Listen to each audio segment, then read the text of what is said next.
真侪人哦，拢会甲普渡的祭品送予有需要的人。来看婚礼的家福中心，因讲今年普渡的量是有较减少2成，也毋过同款拢有真侪民众甲这些物件捐出来送予弱势的家庭。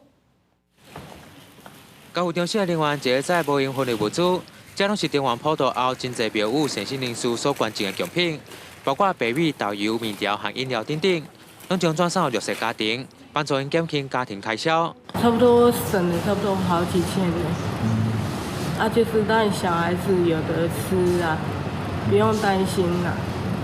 虽然只有300多份，那我们还是会把它分给我们所有的家庭。对，那我们目前会有协助了980户的家庭，那平均每一户我们有算过，大概还是都能省将近3000以上。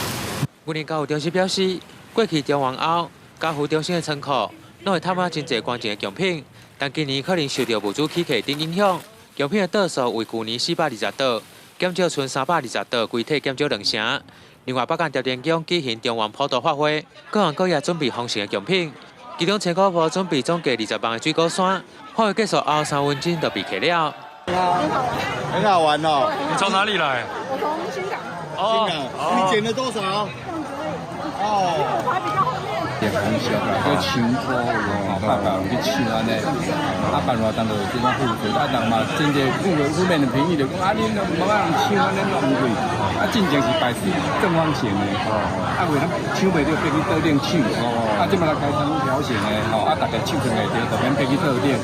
民表示，北港因为早年商业交易热络，每年普渡时各行各业拢会以铺户为单位准备贡品，而青果铺、水果山在疫情过后就停办。真侪民众希望会当停办这项活动，今年好办要民众免费摕这水果，等去食平安。记者向为报道。